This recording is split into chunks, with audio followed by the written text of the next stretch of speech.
بسم اللہ الرحمن الرحیم، welcome to my YouTube channel. میں ہوں ڈاکٹر پیر نعیم اقبال، اور آج میں آپ سب سے ڈسکس کرنے جا رہا ہوں بچوں میں یرکان کا ہونا، یعنی نیونیٹل جانڈس، یا جس کو ہم پیلا یرکان بھی کہتے ہیں۔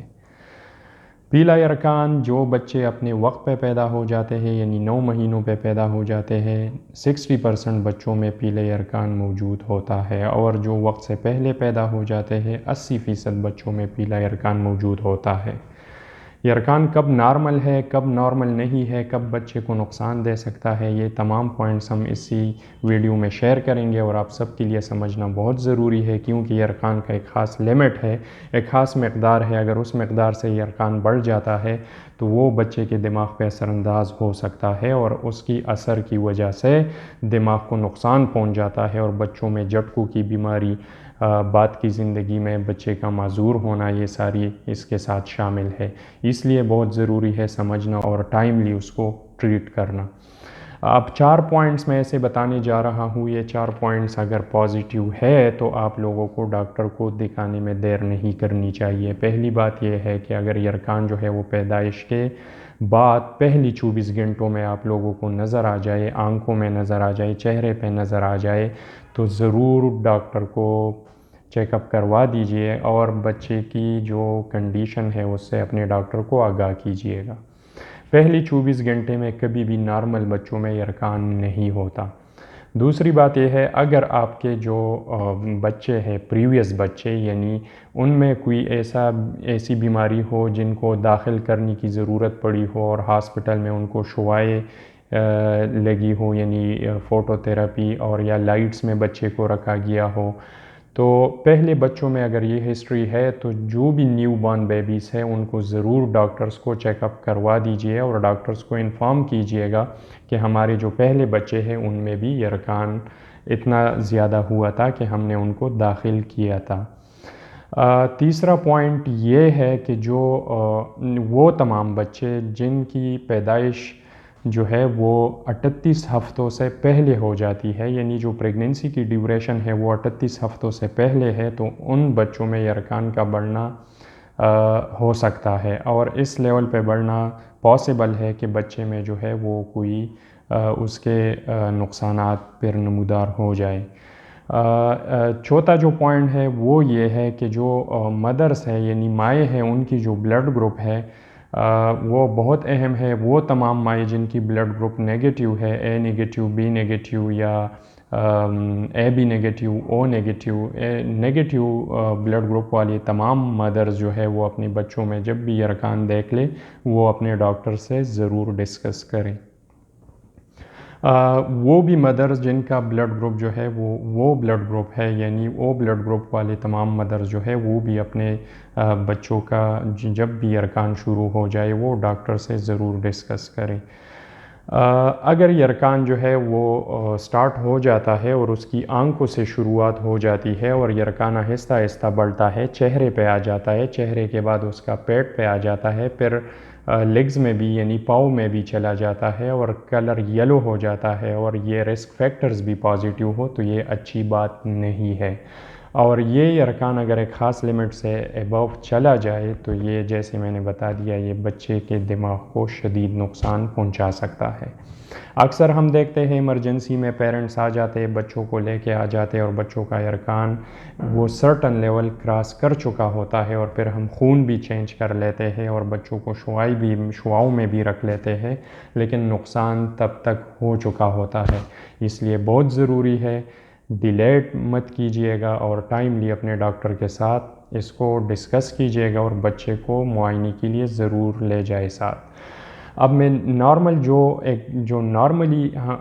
بھی بچوں میں یرکان ہو جاتا ہے، اب نارمل یرکان جو ہے اس میں ہم کیسے پتہ چل سکتا ہے ہمیں کہ یہ نارمل یرکان ہے۔ اب نارمل یرکان میں یہ بات ضروری ہے، نارمل یرکان کی اپنی ایک پہچان ہے۔ ایک بات تو یہ ہے کہ کوئی رسک فیکٹر نہ ہو، آپ کی پریویس جو بچے ہیں ان میں کسی کو جو ہے یرکان کی بیماری نہیں ہوئی ہو، اور کسی کو بھی خاص ہسپتال میں داخلی کی ضرورت نہیں پڑی ہے۔ دوسری بات یہ ہے، اگر آپ کا بلڈ گروپ جو ہے وہ جو میں نے ڈسکس کیا ہے انہی بلڈ گروپس میں نہیں آ رہا، تیسری بات یہ ہے کہ اگر آپ کا جو بچہ ہے اس کو پیدائش کے فوراً یعنی 24 گھنٹوں کے اندر اندر اگر یرکان نہیں ہوتا، اور چوتھی بات یہ ہے کہ اگر جو یرکان ہے وہ دوسرے تیسرے یا چوتھے دن جو ہے وہ آپ کو نظر آنا شروع ہو جاتا ہے اور پھر سلولی یعنی گریجولی بڑھتا ہے، لیکن بچے کے ایکٹیویٹیز سارے نارمل ہے۔ ایکٹیویٹیز سے مراد یہ ہے کہ بچہ اپنا دودھ ٹائملی لیتا ہے، بچہ جو ہے وہ ایکٹیویٹیز یعنی ایکٹیو ہے، ہاتھ پاؤں مار لیتا ہے، اور بچہ جو ہے وہ ہیلدی اپیئرنس میں ہے، تو بھی پھر جو ہے اتنی پریشانی والی بات نہیں ہے۔ لیکن یہ چونکہ یرکان ایک ایسی چیز ہے، میں ضرور ریکمنڈ کروں گا کسی بھی یرکان کی صورت میں اپنے ڈاکٹرز کے ساتھ ضرور رابطہ کیجیے گا۔ جو تمام مائیں ہیں ان سے میری ایک ریکویسٹ ہے کہ جب یرکان ہو بچے کو، اور جب یرکان نمودار ہونا شروع ہو جاتا ہے اور وہ آپ گھر پہ ہو اور دوسری تیسری دن اس کی شروعات ہو جاتی ہے، پہلی 24 گھنٹے میں اگر ہو تو وہ اب نارمل ہے، وہ ڈاکٹر ٹریٹ کرے گا۔ اگر دوسری تیسری دن شروع ہو جاتا ہے اور وہ اتنا تیز نہ ہو یعنی ہلکا ہو، بچہ فیڈ لے رہا ہے، بچہ ایکٹیو ہے، تو آپ نے اس ٹائم کیا کرنا ہے کہ آپ نے ایک تو بچے کے کلر کو دیکھنا ہے غور سے۔ ایک تو یہ ہے کہ جو یرکان ہے وہ آنکھوں کے بعد جو ہے چہرے پہ جب آ جاتا ہے اس کو پوری باڈی میں سپریڈ نہیں کرنا چاہیے۔ اس کو جو اگر یرکان جو ٹرم بیبیز ہیں ان میں دوسری تیسرے دن شروع ہو جاتا ہے اور پھر 5ویں سے 7ویں دن تک اس کو واپس ختم ہونا چاہیے۔ اگر بچے جو ہے وہ وقت سے پہلے پیدا ہو چکے ہیں تو ان میں یرکان جو ہے وہ 9ویں 10ویں دن تک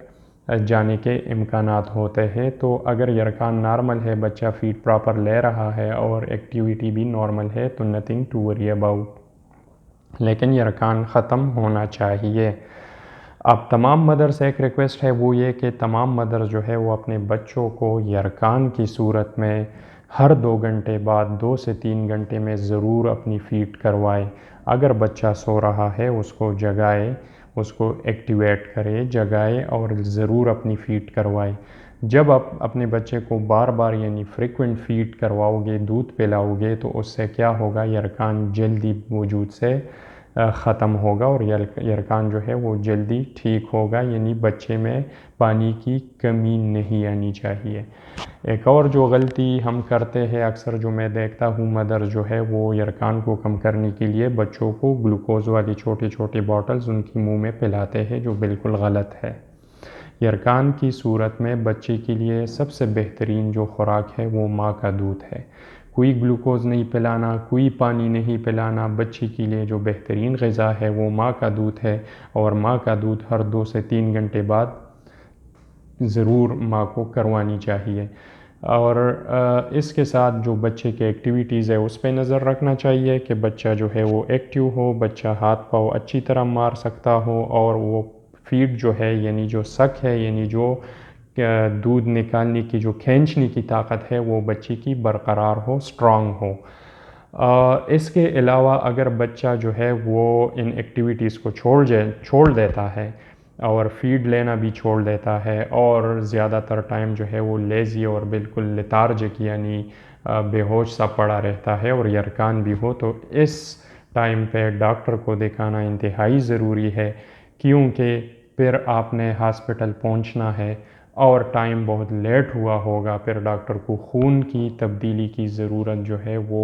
ڈاکٹر نے ارینجمنٹ کرنا ہوگا، اور بچے کو جو ہے وہ خون کی تبدیلی کی ضرورت ہوگی۔ خون کو ایکسچینج ہم کر بھی لیتے ہیں، خون کو تبدیل کیا بھی جاتا ہے، اس کے بعد بھی یعنی یہ خود بھی ایک بہت بڑا